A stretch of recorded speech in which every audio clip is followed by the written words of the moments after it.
할렐루야. 아멘. 예. 오늘도 우리 주일 예배 오신 우리 성도님들 한 분 한 분 주님의 이름으로 사랑하고 축복합니다. 예, 잘 나오셨습니다. 이제 점점 추워집니다. 그래서 방석도 준비하고 좀 이렇게 워낙 넓은 공간이다 보니까요. 그래서 인원이 그래도 점점 늘어나고 있어서 조금씩 이제 따뜻해집니다. 예, 우리가 이제 기도로 이 열기를 이제 좀 이렇게 함께 하고 예배할 때 우리가 정말 마음을 다해서 하나님 앞에 올려지는 그런 예배 되기를 소원합니다. 여러분, 우리 지난주의 말씀을 기억하시나요? 예, 지난주가 이렇게 절기적으로는 성령 강림 주일이었습니다. 그래서 제가 누가복음 말씀을 통하여서 우리가 기도할 때에 전심으로 기도할 때 하나님께서 우리 가운데 성령을 부어 주시고 성령 충만함을 허락하여 주신다, 이 말씀을 같이 나눴어요. 그러면서 우리가 하나님 앞에 기도할 때에 하나님께서는 어떻게 응답하신다라고 하셨죠?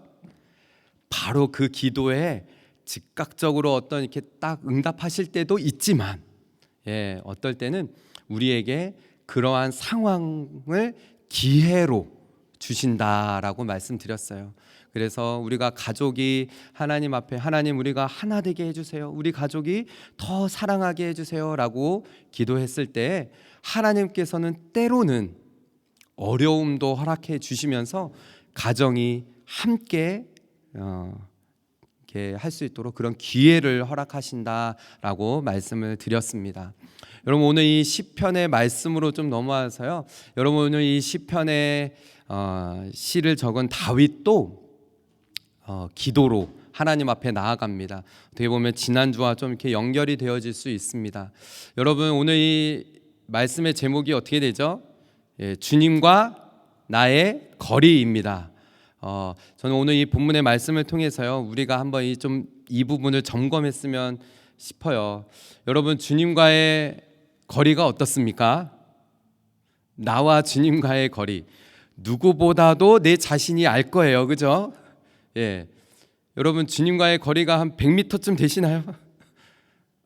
예, 한 50m 더 가까우신가요? 예. 지금 오늘 이 본문의 다윗은요, 이 시편의 말씀을 보면은, 여러분들이 말씀을 이제 성경을 읽다 보면은 특히 시편은 이 배경을 말해주고 있어요. 이 시편 앞부분 이제 위 보면은 가로치고 다윗의 시 현악에 맞춘 노래, 이렇게 되어 있거든요, 61편은. 그런데 다른 시편을 보면은 막 여러 가지 이렇게 부연 설명이 있습니다. 성전에 올라갈 때의 노래, 아들 압살롬에 쫓기며 이렇게 불렀던 노래, 이렇게 되어 있는데 이 61편은 그런 부분이 없어요. 그래서 이 시편의 이 정황을 보고 이 시편이 어떤 상황에 다윗이 썼을 것이다라는 것을 좀 유추해낼 수가 있죠. 그래서 학자들이 이렇게 두 가지 정도로 압축을 합니다. 왜냐? 그런 시가 많기 때문에. 4절의 말씀을 보면은요, 주의 장막에 머물며 라는 말씀이 있어요, 단어가. 그래서 아마도 다윗은 이 다윗의 장막, 예배할 때 성전에 이렇게 나아갈 때 부른 찬송이 아닐까. 시편은 시잖아요, 찬송입니다. 그래서 그렇게 주장하는 학자들도 있는가 하면, 또 한편으로는 여러분 이 시편을 전체적으로 보면은 1절부터 4절까지의 말씀을 보시면은 나의 부르짖음을 들어주세요, 또 주께 부르짖습니다, 2절에, 또 3절에 보면은 나의 피난처 되시고 원수를 피하는 견고한 망대이십니다. 여러분, 이렇게 전체적으로 보면은 좀 어떤 것 같아요? 다윗이 어려움 가운데 있고, 분명히 도망쳐서 주님이 나의 피난처 되시고 견고한 망대가 되시고 주님의 그 날개 아래 거하겠습니다, 이런 이제 고백의 찬양입니다. 그래서 이 시도 아들 압살롬의 그 예루살렘 성전에 이렇게 이제 왕위를 빼앗겨서 피하여서 도망쳐서 지은 시로 또 이렇게 보고 있는 것이죠. 여러분 어떻습니까? 여러분의 인생에서 이렇게 도망치듯 외롭고 슬프고 주저앉고 괴롭고 이런 가운데 정말로 하나님과 멀리 떨어져 있는 그런 가운데 있을 그런 이제 경험 가운데 그런 상황 가운데 하나님을 예배하고 찬양하는 더 하나님 앞에 가까이 나아가기를 원하는 그런 기도를 드려보신 적이 있으신가요? 저는 오늘 이 본문을 통하여서요, 여러분 그런 주님과의 거리를 한번 살펴보고 더 주님 앞에 가까이 나아가기를 소망하며 기도하는 그런 마음으로 이 말씀을 함께 살펴보기를 소원합니다. 여러분 1절과 2절의 말씀을 보시면은요, 이렇게 시작이 되지요. 하나님이여 라고요, 부르짖으며 하나님을 찾으며 시작을 하고 있습니다. 그래서 1절의 말씀, 아까 전에 살펴본 것처럼 나의 부르짖음을 들으시며 라고 하고 있고요, 또 2절에도 주께 부르짖으오리니 라고 하고 있어요. 여러분 어떻게 기도하실 때 부르짖으며 기도하십니까? 아멘. 예. 그리고 그렇게 하시나요? 고개를 끄덕끄덕 하시나요? 여러분 우리가 이제 자주 이렇게 예배 드리고 말씀 이렇게 듣고 주님 이제 주여 부르짖으며 기도합시다라고 하면은 하시는 분도 계시지만은 이게 잘 안 되시는 분들이 있어요, 그죠? 근데 이렇게 옆에서 막 부르짖으며 기도할 때 왜 저렇게 막 이렇게 큰 소리로 기도할까? 왜 저렇게 부르짖을까? 솔직히 좀 이게 기도할 때 시끄럽게 느껴질 때도 있고 꼭 저렇게 부르짖으며 기도해야 할 필요가 있을까 하는 생각도 드시는 분들이 있을 거예요, 그죠? 고개를 끄덕끄덕 하시는 분도 계시고. 그런데 여러분 이게 막상 기도할 때요, 부르짖으며 기도하려고 해도 안 될 때가 있습니다. 막 그 어려운 상황 가운데 부딪혀서 막 나는 막 부르짖으며 기도하고 싶은데 그렇게 안 될 때가 있어요, 그죠? 또 어떨 때는요, 자연스럽게 주님의 이름을 부르짖으며 기도할 때도 있습니다. 그래서 여러분 우리가 주변에 막 부르짖으며 기도할 때 내버려 두셔야 돼요. 막 뭐라고 할 필요 없어요. 근데 지금 다윗의 상황이 그렇거든요. 하나님이여 라고 부르며 이 시편 61편을 그렇게 시작을 하는데요, 이 61편의 부르짖으며, 이 부르짖음이라는 것은요, 이 어떤 뜻이 담겨져 있냐면요, 마치 그냥 사람이 부르짖는 그런 부르짖음이 아니라 마치 동물의 부르짖음과 같은 그런 날카로운 울음소리, 울부짖음, 이런 뜻을 담겨져 있습니다. 제가 오늘 이 말씀을 읽으면서요, 군대에 있을 때 여러분 그 고라니라는 동물을 아시나요? 고라니? 제가 이게 전방에 있었거든요, 군대를. 거기에 이제 밤에 근무를 서로 나가면은요, 고라니가 막 울어대요.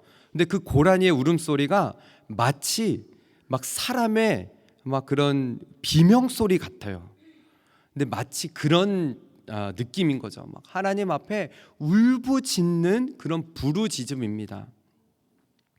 또한 이 뒷부분에 내 기도에 유의하소서라는 이 유의하소서, 잘 안 쓰는 단어죠. 유의가 무슨 뜻일까요? 관심을 가지시고 좀 저의 기도에 귀를 기울여 주세요라는 뜻인 것이에요. 관심을 갖고 마음에 새겨서 저의 이 기도에 귀를 기울여 주시옵소서라는 다윗의 정말 간절한 마음이 1절 안에 다 들어가 있는 것이죠. 여러분 우리가 기도할 때 이런 기도, 이 다급한 기도 드릴 때가 있지요. 2절을 보면은요 더 그렇습니다. 2절에 내 마음이 약해질 때라고 해요. 약해질 때. 제가 이 말씀을 이 개역 한글 이전의 번역 성경으로 보았더니 이 뜻을 이 똑같은 문장을 내 마음이 눌릴 때라고 하더라고요. 여러분 그런 경험 있으신가요? 내 마음이 마치 뭔가 무거운 것에 눌려져 있는, 고개를 끄덕끄덕 하시는 분들은 정말 그런 경험이 있는 분들이에요. 뭔가 큰 바위로 나를 짓누르는 것처럼 내 마음이 어찌할 수 없는, 내 마음이 약해지고 눌려지고, 또 이 본문을 영어로 봤을 때는요, 이 my heart grows faint이라고 해요. 그러니까 이게 마치 기절해 가는 그런 상황을 표현하는 것이죠. 마치 점점 막 내 마음이 짓눌려져서 어떻게 할 수 없는 그런 상황을 말하고 있는 것입니다. 여러분 느껴지시나요? 지금 다윗이 그런 상황 가운데 있는 것이에요.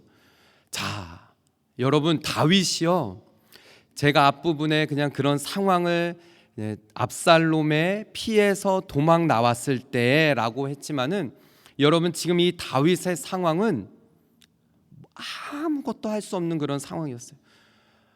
다윗이 어느 자리에 있었죠? 왕에 있었어요. 왕자리. 유대의 왕, 이스라엘의 왕자리에 있었습니다. 여러분 왕이라면은요, 왕이 안 돼 보셔서 모르시죠? 여러분 집에서 왕처럼 지내십니까? 왕이라면은 모든 부를 다 가진, 특히 다윗은 그랬어요. 절대 권력, 그죠?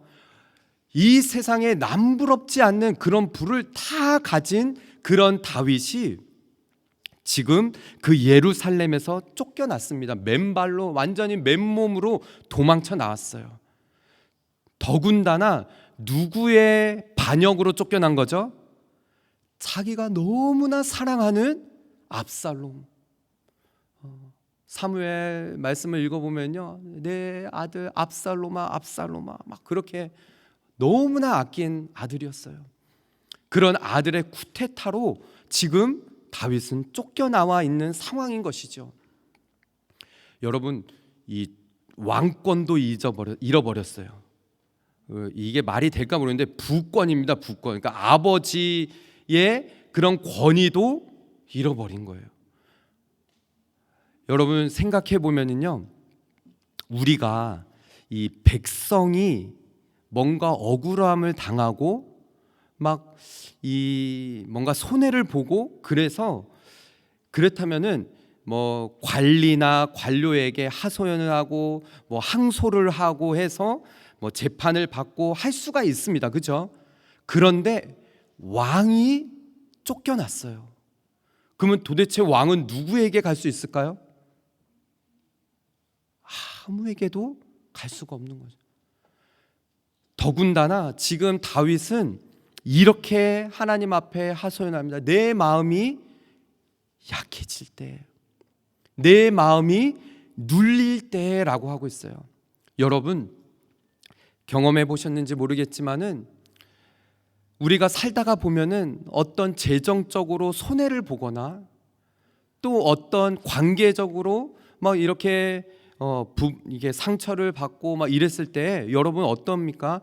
그냥 돈의 어떤 손해를 봤을 때는 그냥 그렇게 될 수 있어요. 그러나 마음의 상처를 받아서 막 짓눌러지고 마음이 약해지면요, 이게 어떻게 막 회복할 수 없는 그런 상황 가운데 놓여져 있죠. 지금 다윗의 상황이 그렇다라는 것입니다. 그래서 2절의 말씀을 보면은 내 마음이 약해질 때에 어디까지 간 거예요? 땅 끝까지 간 거예요. 지금 그것을 이렇게 표현을 하는 거죠. 내 마음이 약해져서 땅 끝까지, 땅 끝에서부터 그곳까지 완전히 밀려나와 가지고 지금 하나님 앞에 부르짖는 것이에요.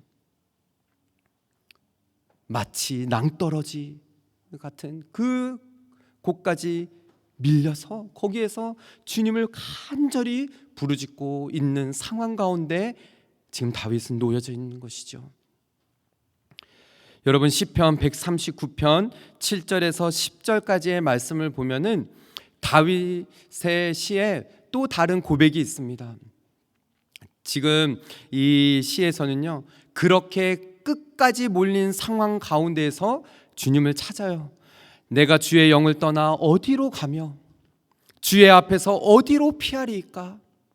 내가 하늘에 올라갈지라도, 마치 아주 높은 곳에 올라갈지라도 거기에 우리 하나님 계시며, 또 수월에 내 자리를 펼지라도 거기에 우리 주님은 계십니다. 이 수월이라는 것은요, 아주 지옥과 같이 아주 깊은 낭떠러지와 같은 그곳에 내가 내 마음이 약해져서 그곳에 떨어질지라도 거기에도 우리 주님은 계십니다라는 거예요.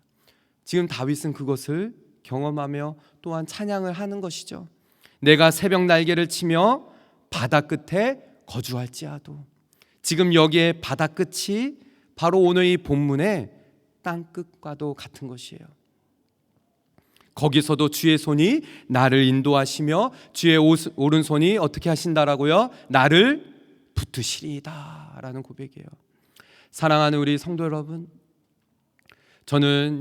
저와 여러분이 상처를 받고 이 이민 사회에서 힘들고 어렵고 주저앉고 여러 가지 힘들고 어려운 그런 상황 가운데 놓여져 있을 때, 그때에도 여러분, 우리가 그 자리에서 기도할 때 주의 이름을 부르짖고 주의 이름을 간절히 찾고 그럴 때 그 자리가 바로 주님이 계신 자리라는 것을 여러분 잊지 마시고, 우리가 기도하는 그곳이 바로 성소가 되어지고 하나님이 함께 하시고 하나님께서 임재하시는 자리라는 그 사실을 여러분 잊어버리지 마시고, 기도의 끈을 놓치지 않고 정말 나와 주님과의 거리가 어느 정도인지를 확인하고 나아가실 수 있는 그런 저와 여러분 우리 모두가 되시기를 주님의 이름으로 축복합니다. 아멘. 여러분이 다음 구절 가기 전에 2절의 말씀을 우리가 좀 다시 한번 살펴보면요, 다윗이 이렇게 고백을 해요.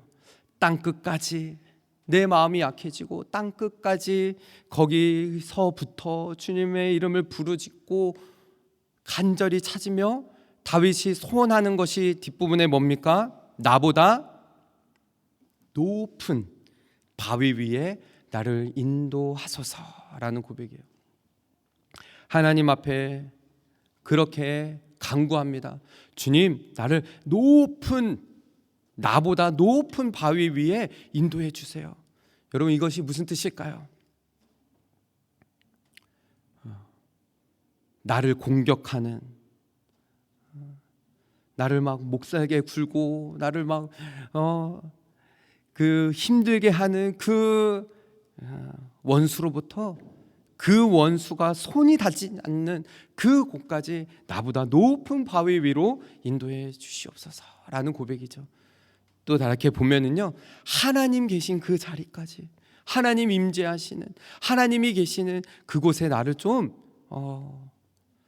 인도해 주세요라는 고백이에요. 이 문자적으로 봤을 때 높은 바위라는 것은요, 또한 안전한 곳이라고도 볼 수 있습니다. 여러분, 정말 여러분이 잊지 마셔야 될 부분들, 우리가 주님의 품, 우리가 기도할 때 정말 다윗이 이 뒷부분에 그러잖아요. 피난처, 나의 피할 그 자리, 우리가 정말 잊지 말아야 될 것은 주님의 그 품이 가장 안전한 곳이라는 거예요. 바로 높은 바위, 그 뜻이 바로 안전한 곳이라는 뜻이기도 한 것이죠. 여러분, 그 가장 높은 곳에 올라갔을 때가 언제인가요? 등산 좋아하시나요? 등산? 이렇게 주기적으로 산을 찾아가시는 분 계신가요? 별로 없으신가요? 예. 뉴질랜드도 등산하는 곳이 몇 군데가 좀 이렇게 있는데, 저는 정말 높은 곳에 올라간 적이 있어요. 저희 누님이 어디에 있었냐면요, 페루라는 곳에서 한 4, 5년 거의 5년 정도 봉사단체 단원으로 그 페루의 안데스 산맥 그 높은 고지에서 한 5년을 있었거든요. 근데 이제 마지막에 이제 그 봉사 기간을 마무리하고 이제 거기를 이제 남미를 여행할 때 저에게 경태야, 너 이렇게 비행기 티켓만 끊고 오면은 한 달 동안 우리 같이 여행하자, 이렇게 한 거예요. 지금 생각해 보니까요, 너무 그 숙박비와 비행기, 브라질, 아르헨티나, 페루를 여행했거든요. 비행기도 한 10번을 탄 것 같아요. 예, 뭐 버스 타고 기차 뭐 이거 이 경비며 이런 거를 다 대줬어요. 그러니까 그냥 오기만 해라, 내가 다 대주겠다. 위험하거든요, 남미가. 그래서 제가 이제 거기를 가가지고 그 페루의 마추픽추라는 데를 갔거든요. 근데 거기가 한 2,000m가 넘어가요. 해발 2,000m, 거의 한 2,500 막 이러니까는 저희 누님은 거기에서 이제 이미 5년을 살았으니까 거기서 막 줄넘기 하고 어떨 때 그 마라톤 대회도 거기서 하더라고요. 그러니까 그 높은 위치가 적응이 된 거예요. 근데 제가 여기에서 거길 갔더니 여러분 그 경험해 보신 적 있나요? 고산증이라고. 너무 높다 보니까는 이게 이제 가서 그 처음에는 이제 페루의 리마라는 곳에 갔을 때는 괜찮았는데 거기에서 이제 이 마추픽추라는 한번 사진을 가지고 왔거든요. 한번 보시면은 이 높이가요 어마어마해요. 여기도 이제 거기에서 더 높이 올라간 거죠. 근데 이 높이가 너무 높다 보니까는 막 이게 감당이 안 되더라고요. 저도 막 이 얼굴이 퉁퉁 붓고 막 먹는 것도 못 하고 여기도 겨우겨우 올라갔어요. 막 이 끌려가다시피 막 해서 겨우 올라갔는데 여기에 무슨 관광이 하나 있냐면은요, 이 높은 고지에서 이 그 페루에 있는 독수리과와 같은 매를 그 관광하는 그런 코스가 있어요. 제가 이제 사진을 막 봤는데 이게 이제 막 매가 날아다니는 거를 이렇게 찍으니까는 정확하지가 않죠. 그때 이제 디카로 이렇게 찍으니까는. 근데 이게 보면은 뭐 별거 없어요. 근데 매가 그 높은 산 위에서 더 이제 관광하는 사람들이 더 높은 곳에 올라가서 그 밑에서 매들이 요 산에서 저쪽으로 슉 날아가서 또 이렇게 있다가 또 날아가고 이런 거를 그냥 구경하는 거죠. 별거 없는데. 근데 그거를 막 이렇게 보여주는데, 야, 진짜 그 매가 날아갈 때요, 유유자적 이런 말 있잖아요. 슉 날아갔다가 또 저 높은 산 위에 탁 앉아요. 근데 그 높이에는요, 그 어떤 새도 없는 거예요. 독수리와 같은 아주 큰 매과 같은 그 새가 거기를 날아다니는 거죠. 여러분, 오늘 이 본문의 말씀에 2절의 말씀에 그 높은 곳에 나를 인도해 달라라는 이 시인의 고백이 무엇일까요? 거기가 주님 나의 피난처, 주님 안전한 곳, 주님이 계신 그 안전한 곳. 그래서 3절의 말씀을 보면은요, 주는 나의 피난처시고 원수를 피하는 견고한 망대이십니다라는 고백을 하는 거죠. 아마 다윗도 그런 곳에 있었는지 몰라요. 제가 그 기억들이 떠오르더라고요. 안전한 곳, 그 누구도 올 수 없는 주님만 계신 곳, 주님이 임재하신 곳, 주님이 나와 함께 하시는 곳, 그곳이 바로 피난처이시며 견고한 망대라는 고백을 하는 것입니다.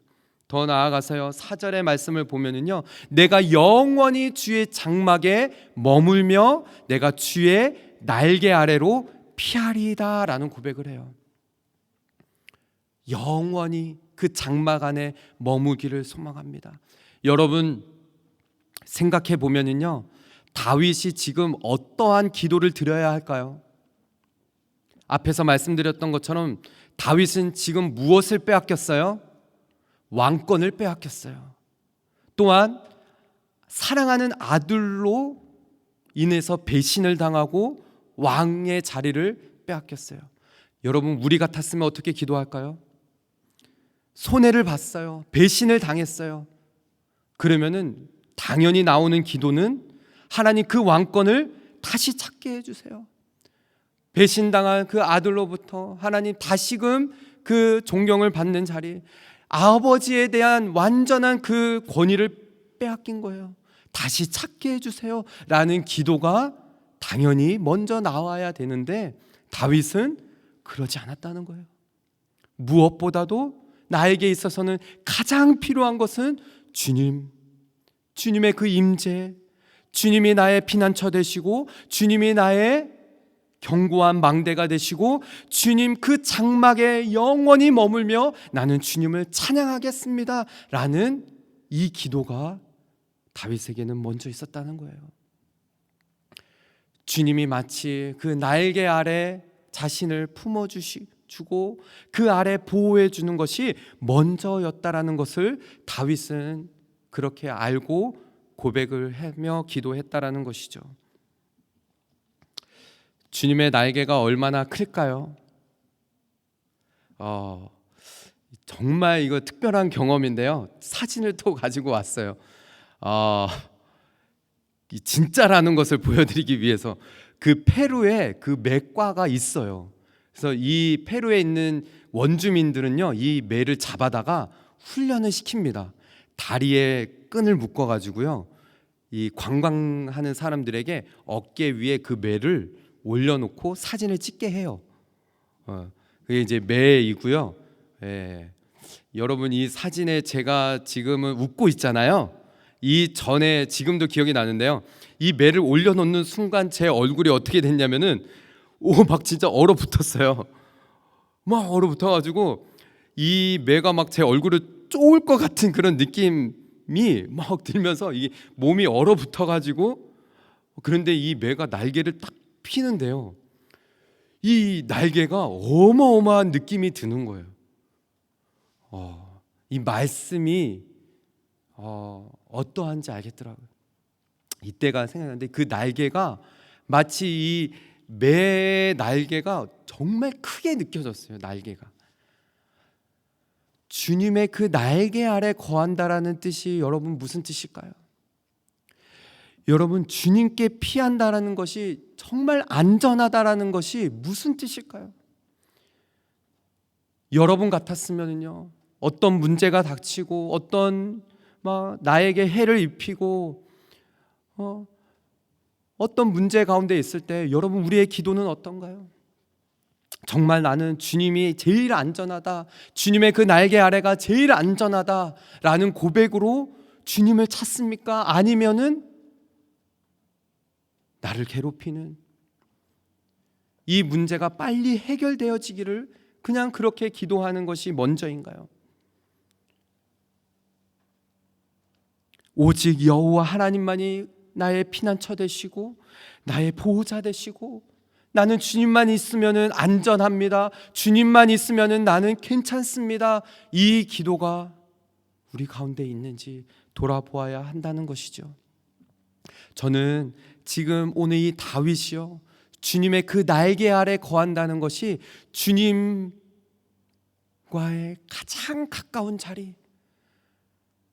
여러분, 다윗이 2절에서부터 고백했던 건요, 내 마음이 약해질 때, 내 마음이 짓눌리고 땅끝까지 내 영이 정말 주님과 너무 멀리 떨어져 있는 것 같은 그 상황 가운데 기도를 하는 거예요. 주님과 완전히 붙어있는 그 날개 아래 나를 품어주시듯 그 가까이 저를 보호해 주세요 라는 기도를 다윗은 하는 것이죠. 사랑하는 우리 성도 여러분, 저는 저와 여러분이 이 고백처럼 주님께 피하는 것이 가장 안전하다라는 것을 믿음으로 고백하며 상황 가운데 우리가 살아가면서 어떠한 어려움과 어떠한 그런 상황과 형편 가운데 있더라도 제일 먼저 주님과의 그 안전한 그 날개 아래 거하는 것을 기도하며 나아갈 수 있는 그런 저와 여러분 되시기를 주님의 이름으로 축복합니다. 아멘. 여러분, 마지막에 오늘 이 본문의 이제 뒷부분에 넘어가면요, 5절과 6절의 말씀을 보십시오. 주 하나님이여, 주께서 나의 서원을 들으시고 주의 이름을 경외하는 자가 얻을 기업을 내게 주셨나이다 라고 고백합니다. 여러분, 다윗은요 아직 기도가 끝나지 않았어요. 이제 기도가 끝나지 않았지만 확신에 차서 기도합니다. 주 하나님이여, 주께서 내 서원을 들으시고 라는 거예요. 이미 들으셨다는 거예요. 주님께서는 내 기도를 들으셨습니다. 확신의 기도를 드립니다. 주의 이름을 경외하는 자가 얻을 기업을 내게 주셨나이다. 지금 다윗은요 도망쳐 왔고 아직 돌아오지 않은 상황, 그 가운데에서도 확신으로 기도합니다. 주님께서 내 서원을 들으셨습니다. 여러분, 이 서원이 무엇인지 확실히 알 수는 없지만 오늘 이 시에서는 기록되어져 있지는 않지만은 우리가 다윗의 삶과 다윗의 어떤 시로 인하여서 우리 알 수 있어요. 어떤 서원이었을까요? 시편 56편 12절의 말씀을 보면은요, 함께 읽어볼까요? 시작. 하나님이여, 주께 드리리니. 다윗의 서원은요 다른 것이 아니에요. 하나님을 예배하고 감사의 예배, 감사제로 하나님께 드리겠습니다 라는 그런 서원이었죠. 그 서원을 하나님께서 이미 들으셨다라는 것을 고백하는 거예요, 이 5절과 6절에. 그래서 하나님께서 나를 경고케 하시고 나의 그 장수하게 하시고 이미 그것을 하나님 앞에 확신으로 고백을 한 것이죠. 그러면서 7절과 8절의 말씀을 보면은 다시 한번 이 서원을 하나님 앞에 올려드리는 것입니다. 그가 영원히 하나님 앞에서 거주하리니, 떠나지 않겠다는 거예요. 하나님과의 거리 더 이상 멀어지지 않겠다는 것이죠. 인자와 진리를 예비하사 그를 보호하소서. 자기 자신을 그렇게 표현하는 것이죠. 그리하시면 내가 주의 이름을 어떻게 하겠다라고요? 영원히 찬양하겠습니다. 찬양하며 매일 나의 서원을 이행하리이다 라는 고백을 다윗은 올려드리는 것입니다. 사랑하는 우리 성도 여러분, 오늘 이 말씀을 우리가 함께 나누면서 저는 우리 성도들 한 분 한 분이 주님과 나의 거리가 어떠한지를 다시 한번 점검했으면 좋겠습니다. 나는 주님과 정말 가까이 붙어서 그렇게 살고 있는지, 나는 한시라도 주님과 떨어져 있으면은 답답하고 마음이 그렇게 무뎌지고 이런 것이 견딜 수 없는지 우리 자신을 돌아볼 필요가 있다는 것이에요. 그래서 정말 오늘 이 다윗의 고백처럼 주님, 기도할 때 그 자리에 정말 부르짖으며 기도하며 하나님 그 자리 가운데 주의 임재하심이 경험되어지게 하시고 주님의 날개 아래 품어 주시옵소서. 또한 여러분, 기도할 때 그곳이 정말 주님 임재하시는 곳이 가장 안전한 자리, 안전한 곳인 것을 고백하며 주님 앞에, 하나님 나는 다른 거 원하지 않습니다. 주님, 영원히 주님을 찬양하고 주님을 예배하며 그렇게 주님 한 분만으로 만족하며 주님과 동행하며 가까이 그렇게 나아가기를 소망하는 그런 저와 여러분, 모든 오버플로잉 처치 성도들 한 분 한 분 되시기를 다시 한번 주님의 이름으로 축복합니다. 아멘.